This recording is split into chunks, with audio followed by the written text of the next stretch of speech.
Okay, so the topic for today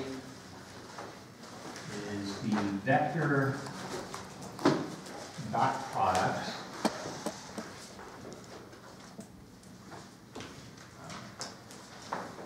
It's a mathematical idea, but I think we're on the way over on the bus. Yes? Just a question with the final. Is it going to be significantly longer than the midterms? Depends on your definition of significant. It probably will be a little longer, probably double. There's a practice exam, as best I could, that will give you a sense of how much time and effort. I'm not going for, making you race through it to the end. I'd rather you have time to show me that you know something, be that at a faster or slower pace. So, okay. So anyway, I had this. I was thinking about this on the way over, and it kind of went off into a funny direction. But I realized after a while, I was onto something. Are there any musicians here? Musicians, okay. Any pianists? Pianists, okay. And those of you who aren't musicians or pianists, you've seen a piano, right? Maybe you've played on the keys.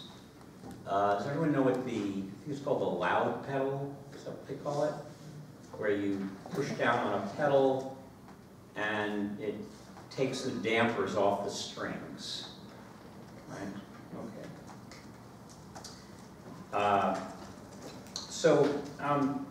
I was thinking about this idea that you're listening to some music and you were like, had a microphone and an oscilloscope and you see some crazy kind of dance going on. Because there are a lot of different notes, a lot of different pure tones. And a question might be, how do I separate those tones? I don't know if any of you have seen this component, the stereo system. It kind of looks like this. It's called an equalizer. It'll be a bunch of up and down switches, and it'll go from, say, a high frequency to low frequency, and someone will adjust the frequencies. And you might wonder, well, how do they do that? I mean, you'd have to break this up into different notes and amplify them or de-amplify them. How do you do that? And then I thought of this thing that I know is true of, if you have a piano. Well, that's pretty good, actually. I'm a terrible artist, but there we go. You put your foot on the loud pedal so that the dampers come off the strings, and then you go up to to where the strings are, and you hum. You go, and then you listen, and you hear kind of the piano kind of hums back at you. Has anyone ever done this? Even the pianists haven't done this. So what's happening? Well, underneath the cover, there are all these different length strings, and you're vibrating the air. And if the air is vibrating at what they call in physics the resonant frequency, the frequency this string likes to vibrate, it'll pick up that energy and it'll start vibrating. And you'll hear it back.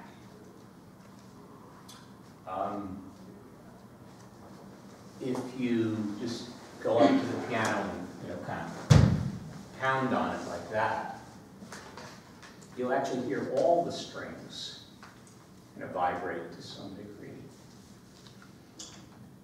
So, what's the point of this physics lesson? Well, if you think of, music it's built up of a bunch of notes or frequencies, which we could kind of call a vector. We'll call that a vector for the time being without any backing it up. Here's a method where we could take some complicated music vector, and we're using individual strings that are each at a certain frequency, and we're breaking it down. We can find out how much of the music is at each of these frequencies.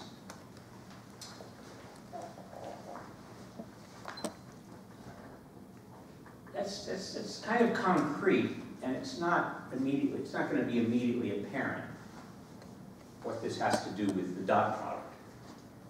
But it does. It has a lot to do with the dot product. So, that being the case, let's look at the math involved. We're not looking at musical note vectors. We're looking at pointing arrow vectors. So, we've been combining vectors by adding them. We can multiply them by a constant, a scalar. But now we're going to look at a way to combine two vectors in sort of a multiplication kind of manner. And we call that the dot product, and we write the notation here. We have two vectors and a dot.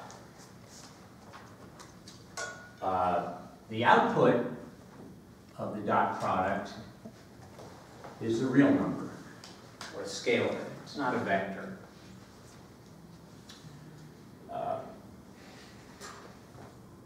There's another form of combining two vectors in sort of a multiplication manner that we're not going to look at today. If you take physics, you'll definitely learn about it. It's called the cross product, and the notation for the cross product is kind of an X multiplication symbol, and the output of this is another vector. So again, I'm just mentioning that for completeness. We're not gonna go over that. We may run into that, as I say, in a physics class or in another math class. We're going to start off in kind of an odd way. We're just simply going to define the dot product. If V has component form x1, y1, and U has component form x2, y2, then V dot U is just x1 times x2 plus y1 times y2.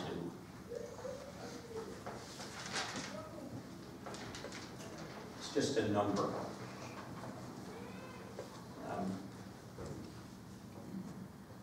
I'm going to note here, we're not going to do anything with three-dimensional or greater vectors.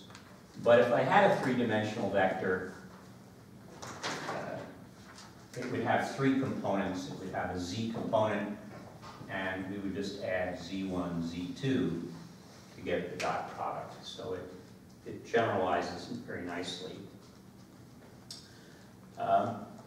But there's something else to the dot product that's really cool, it's really powerful. We want to develop it, but we need a few steps before we do that. So the first thing I want you to notice here is that since multiplication and addition, well, multiplication is commutative, if I switch V and U, I'm going to switch the x1 and x2 and the y1 and the y2, but I'm going to get the same thing. That is to say,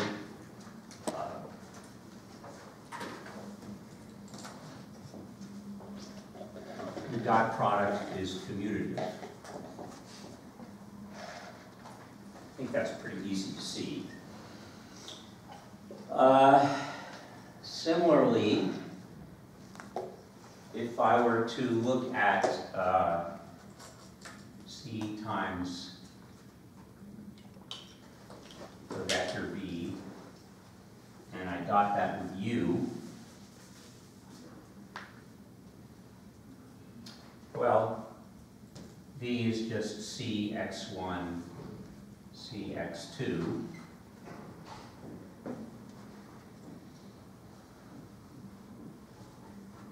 And so the dot product is just going to be Cx1, x2 plus C y1, y2.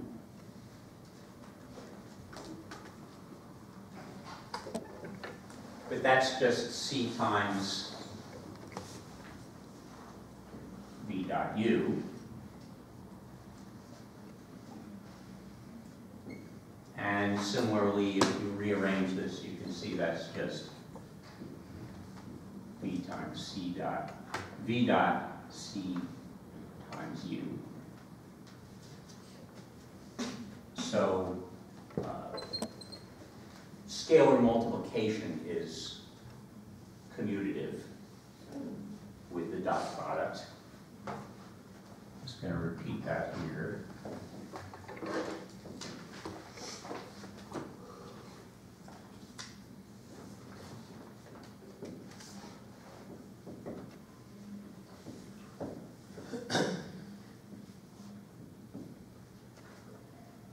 Okay, the last property I want to show you is what happens if I take V dot V. Well, that's x1 times x1 plus y1 times y1. It's just x1 squared plus y1 squared. If I'm going to rewrite this way, that's the square root of x1 squared plus y1 squared squared, right? I'm taking the square root and squaring, so I take this back. The reason I write it this way is you may recognize this. This is the magnitude or the norm of the vector v. So this is just the norm of vector v, but squared. So that's our last property there. I want to write down here.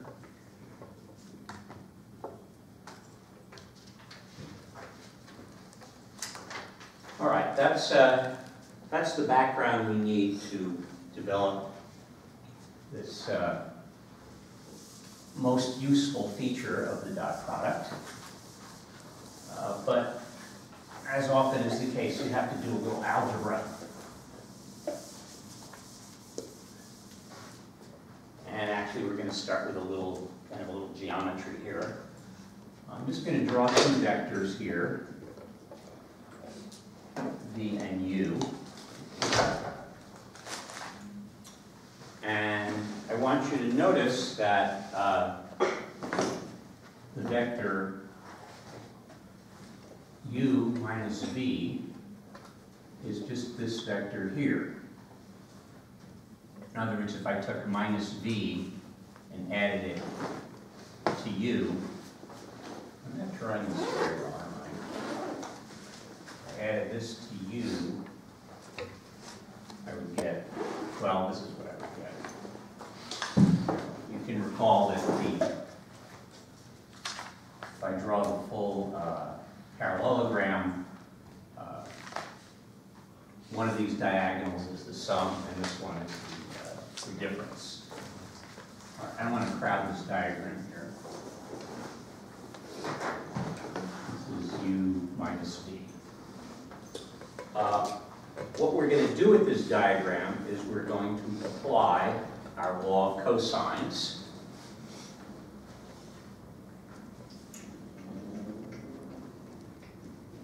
Which you will recall is that c squared equals a squared plus b squared minus 2ab cosine theta. In this particular case, we're going to use this as theta. So let's start applying that. This is my c. So the length of this vector is its norm. We're going to square it. And that's going to be a squared. Doesn't really matter. These you make a. So the norm of u squared plus the norm of b squared minus 2 times the norm of, doesn't really matter the order here, but u and v cosine theta.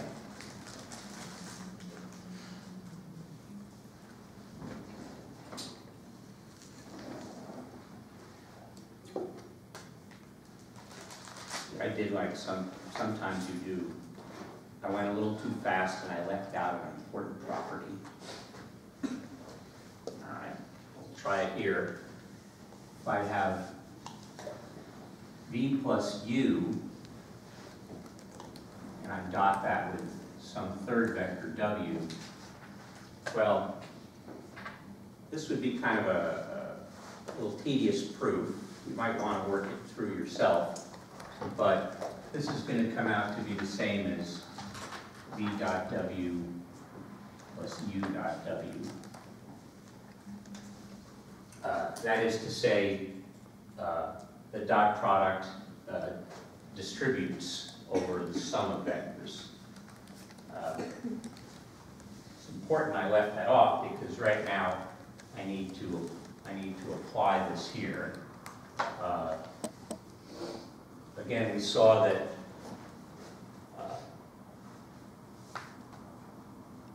the square of the norm is just the vector dotted with itself. So this is just u minus v dot u minus v. Well, now is where I need the distribution here, right? I can distribute u over this. So that's going to be u squared minus u dot v. And now I'm going to, again, distribute the second part, minus v dot u. And the minuses cancel, and I've got v squared. That's just the left side here. This is equal to u squared plus v squared minus 2u v cosine theta. Now we've done really all the hard work here. Now we just need to clean things up a little. U and v squared, they cancel.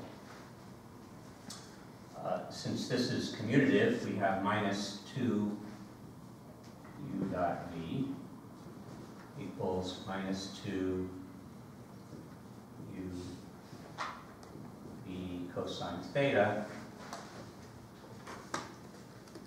And finally, we're just going to divide out the minus 2. So we get that the new formula here for the dot product is just equal to the norm of u, norm of v, cosine of the angle between them. Okay, this is really, really powerful here. See, before I have a definition. I don't have it up anymore, but I have a definition of the dot product where I just take the components and multiply them and add them, and I get some number. This tells me that that value is the length of u and v times the angle between them. So suddenly I can use the dot product to find the angle between two vectors. I guess we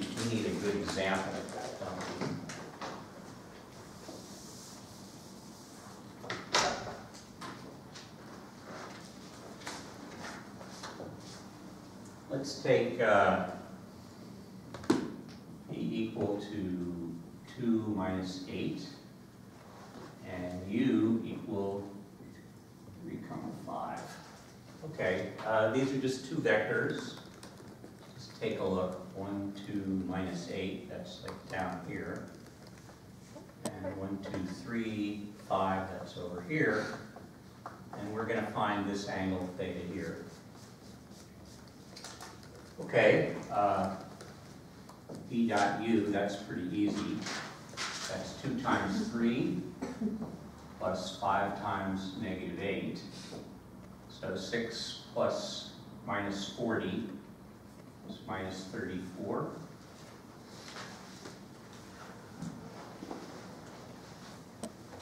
Minus 34 is now equal to the norm of v, norm of u, times the cosine of theta. Well, the norm of v is the square root of 2 squared plus minus 8 squared, which is 8 squared, times the norm of u, 3 squared plus 25, squared plus 5 squared, times the cosine of the angle. So rewriting this, the cosine of the angle is minus 34 over what do we have here? 64 plus 4 is square root of 68. And 25 plus 9 is the square root of 34. Oh, there's a factor of 34 here. Square root of 34 times square root of 34 is 34. And I'm left with square root of 2 on the bottom. That's what's on the top. This is just minus 1/2.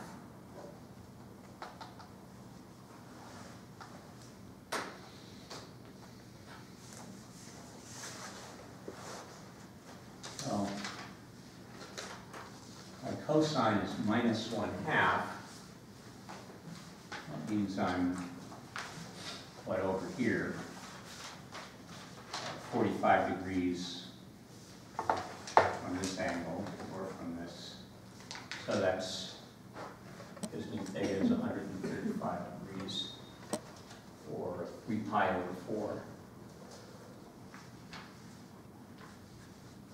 That's really, that's kind of sensational, right? We can, all of a sudden, using our trig and what we know about vectors, we can just take any two vectors in component form and find the angle between them.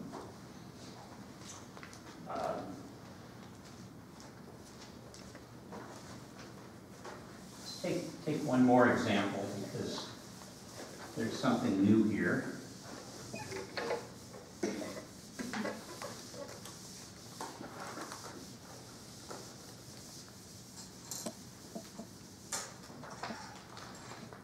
What if my v is negative 1, 2, my u is 2, 1. Let's see, what does that look like? Negative 1, 2, and 1, 2, 1. Just like that. All right, well, let's find out what v dot u is. That's negative 2 plus 2 equals 0.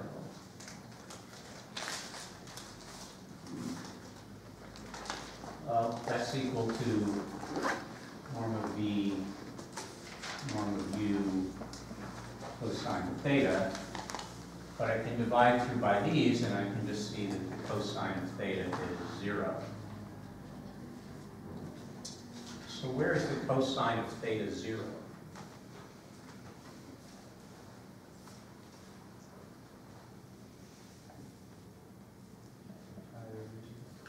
Pi over 2.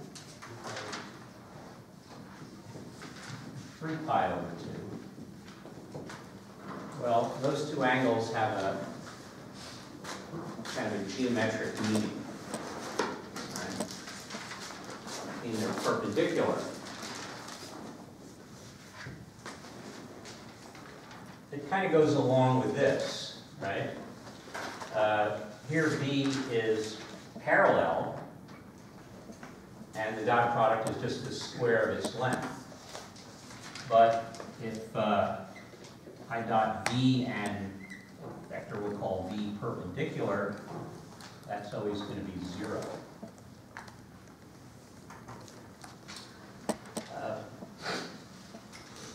When we start to use vectors, we're going to introduce another term for perpendicular, because sometimes when we're using vectors, we're not using pointy arrows, geometric arrows.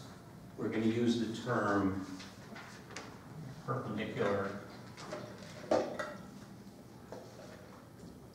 We're going to use the term orthogonal. Orthogonal means that the dot product is 0, regardless of what the, whether there's geometry involved.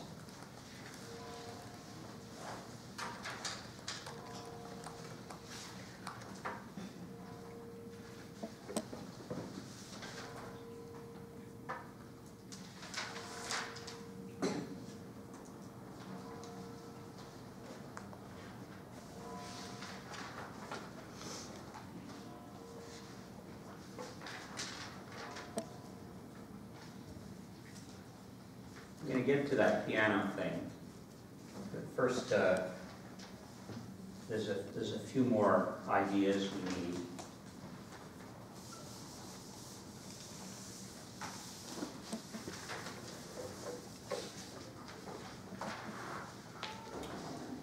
So if I were to take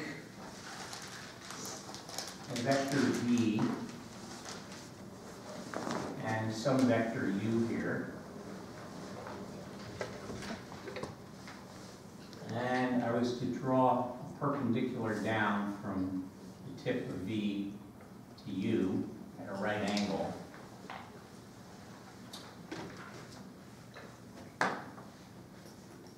I would call this vector, where I run into U, the projection of V onto U. I'm just gonna write that VP for projection.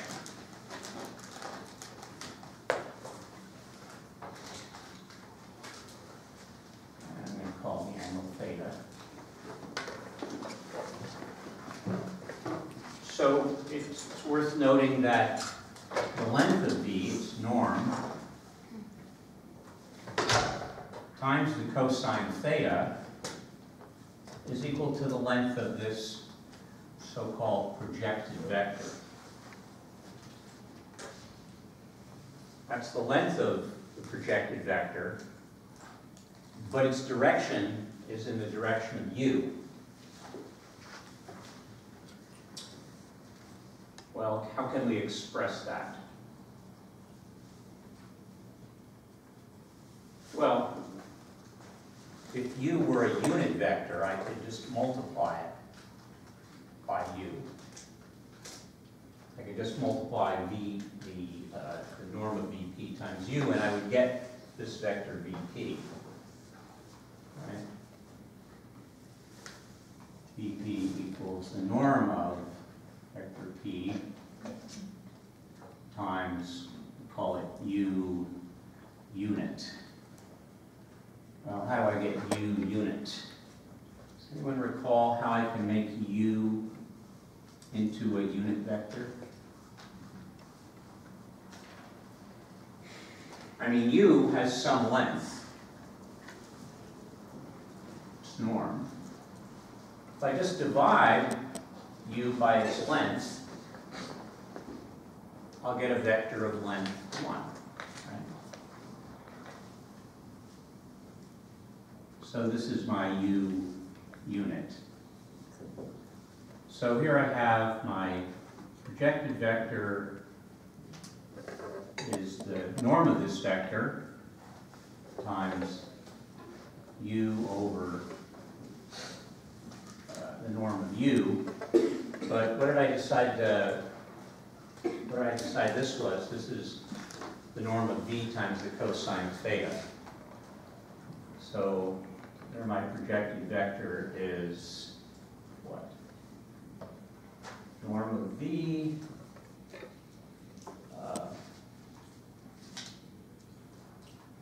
cosine theta divided by norm of U times the vector U.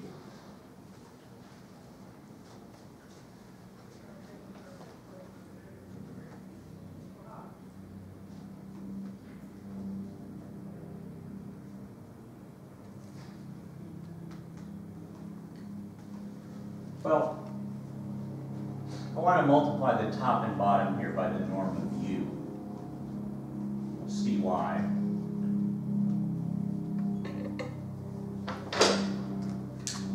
So this is going to become the norm of U squared cosine theta to the vector U. Does anyone recognize this?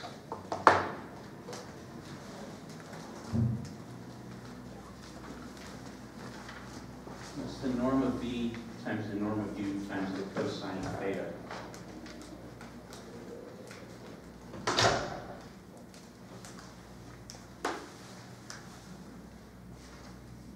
Did I write that up?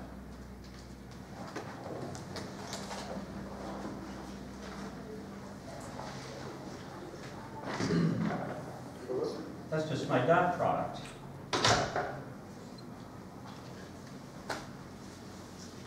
So finally I have here that my projection is U dot V over U squared, norm of U squared, times the vector U.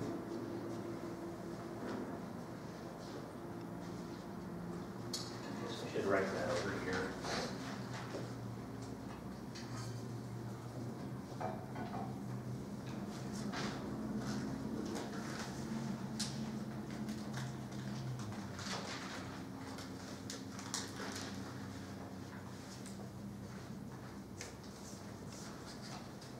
Okay.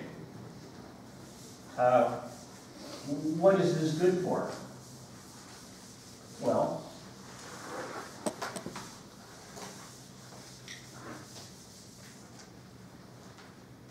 let's say I have some vector, have a vector U, 1, 4, and a vector V,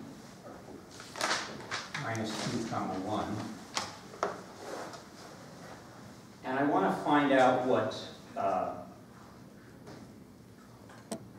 U projected onto V is, right? So this U projection, according to my formula, is the dot product of U dot V over, in this case, V squared, norm of V squared, times V. What's that? Well, the dot product is 1 times -2 plus 1 times 4.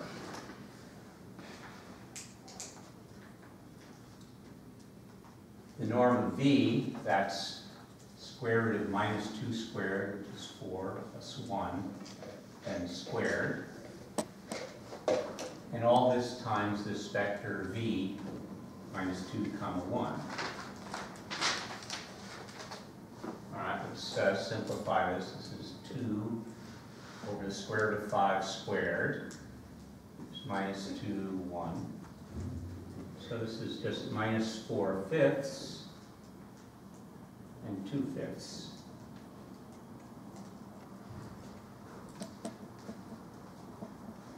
Okay, so I can find the projection of one vector onto another. I can use this formula, and it's pretty straightforward.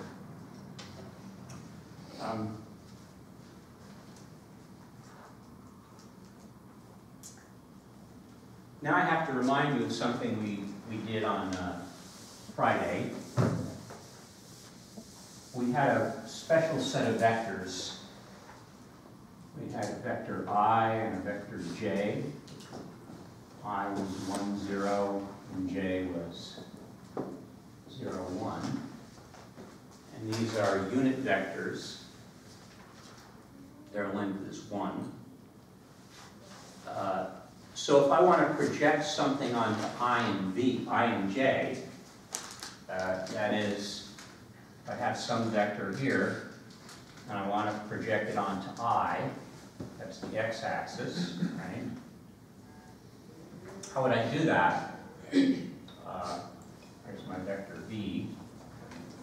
I would just say v dot I.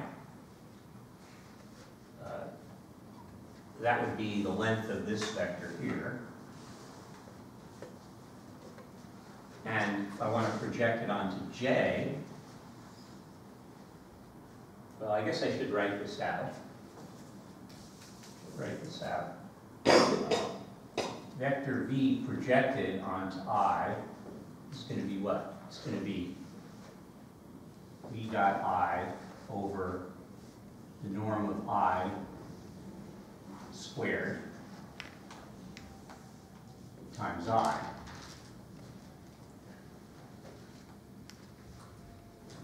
Well, the norm of I is 1, so this is just v dot I times the vector I. So its x component is just v dot I. And likewise, its y component will be v dot j. So here's a way I can take a vector, I can break it down and get its x and y components. Is that v dot I or is it vi? V dot I vector. Is that a question? All right.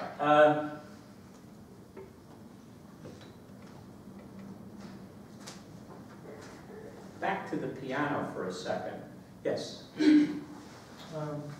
it's just v times I is the one on the outside supposed to be a j on the top, right? Yeah, right on the top, right? So v times I is the one on the outside supposed to be a j, or is that an I too? Thank you. It's supposed to be I. So they're both i's? Yes. This is the, I guess I should write v projected onto I here. If I had v projected onto j, I just replace the i's with j's.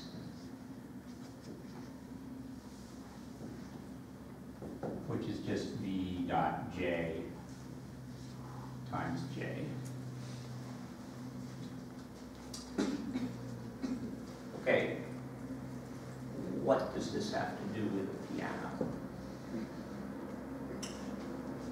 Well, if you think of a piano, or what it produces is a bunch of sine waves that draw that very well, different frequencies and amplitudes, and then you add them together and you hear the sound, right? If we take these as vectors, we'll call them I, j, k, so forth. This tells me that if I want to break it up into those components, I need something like the dot product. In fact, there is such a thing. It's not the same as the dot product for pointy arrow vectors, but there is such a thing. We generalize it. We have a different name in math. We'll call it an inner product.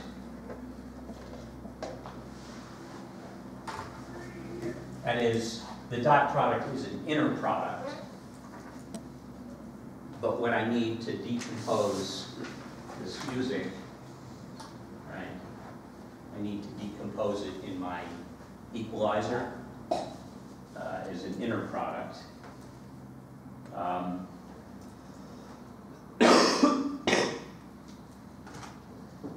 Even though this is kind of a mathematical thing, we need to do it physically, right? we have, as I pointed out, a piece of electronics called an equalizer that does that. It not only breaks it up into these pieces, it separately amplifies each one and then recombines them, right? You have kind of an input to the equalizer and an output. If you go into physics and you're studying waveforms, there's another box that you'll run into. It's called a spectrum analyzer. Analyzes the wave spectrum of whatever you put into it and gives you out these guys. It gives you out the components for each frequency. So again, that's what I think is really cool about this dot product idea. It's not just for dealing with pointy arrow vectors. All right.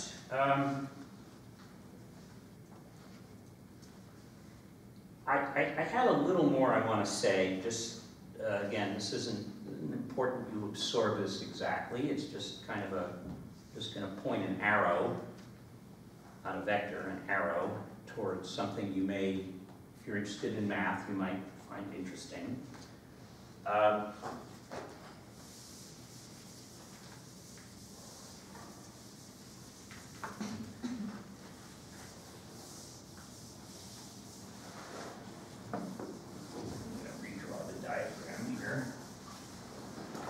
So I have an xy axis here. I have some vector, and we have this I and this j vector, and let's see, its components are 4, 5. We could say V is this component vector 4, 5. You also could say he's 4 times I plus 5 times j.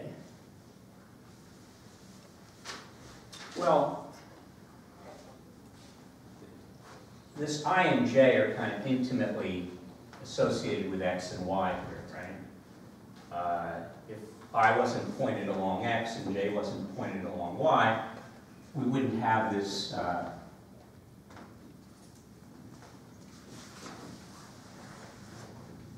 this nice form for them. They're just ones and zeros.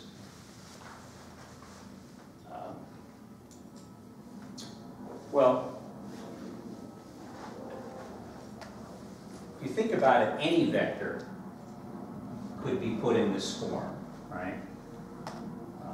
We have some random vector u. We know that there's some a and b that we can make it up of from ai plus bj. We need 2 vectors to do this. 1 is not enough. But since we're dealing with a plane, we don't need 3. 3 is too many. And when we have a set like this, in this case I and j, that we can use to build up any vector in this way, call this a linear combination of the vectors, then this set has a special name. It's called a basis.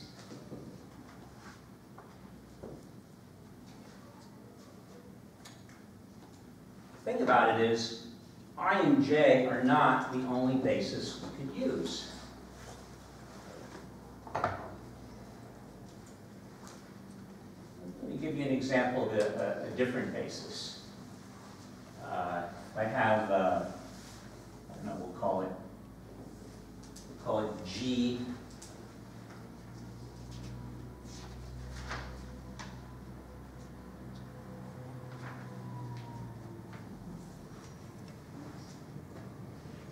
No, I'm going to call it H and K.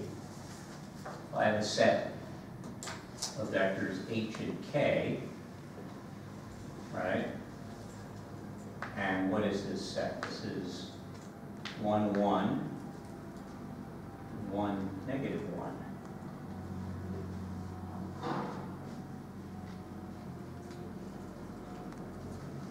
What does that look like? 1, 1, that's one of my vectors. 1, negative 1. I could use these vectors, and I could represent any other vector that way too. And that would also be a basis. It's not as nice a basis. We like this basis so much we give it a special name. It's called the canonical basis. In math, we occasionally call something canonical. Does anyone know what that means? This is a Catholic religious institution. You guys should know what canonical means. It means these vectors were given by God. They're God-given. But this other basis will work. And, if we have the components, these components here, these ij components, and we want to switch them over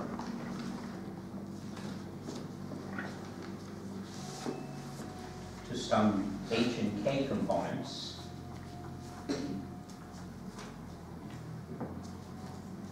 there's a way to do that.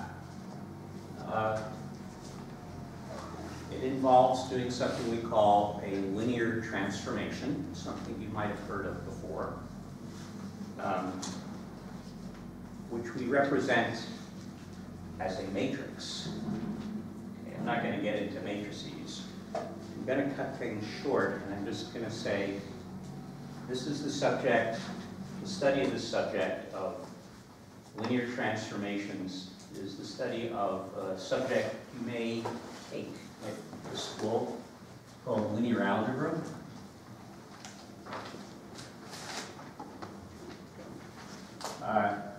If you take this class, you might think that it's about matrices, but it's actually about the study of these linear transformations from one basis to another. So this is way beyond the scope of this course. I hope you understand that. I'm just trying to entertain you probably the last teaching day here. So if this kind of went through, don't worry about it. Don't pay any attention. But this is where one of the directions mathematics goes now. Applications of this are enormous.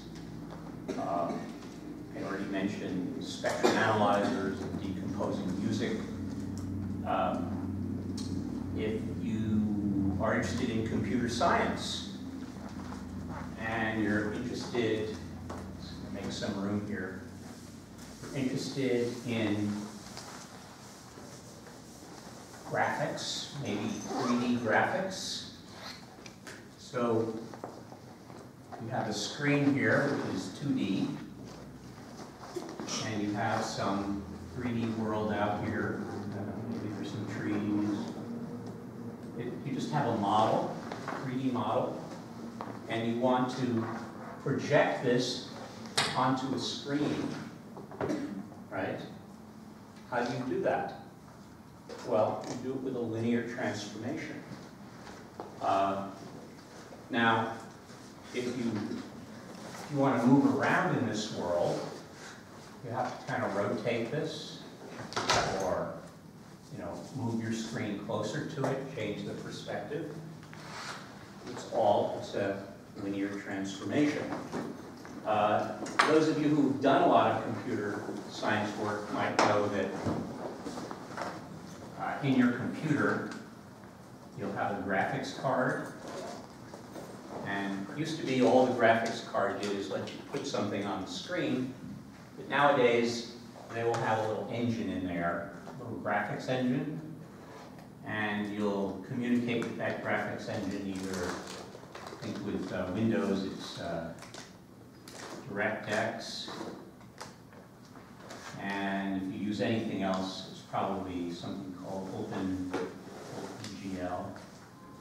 So you have to understand this transformation idea, but you don't have to do the work. The graphics engine will do all the work in Particle for you. Otherwise, it really wouldn't be fast enough. All right, well, that's really it. I mean, if you have questions, I think we're done a little early today. I'll hang around and want to talk about any of this or anything else, exams.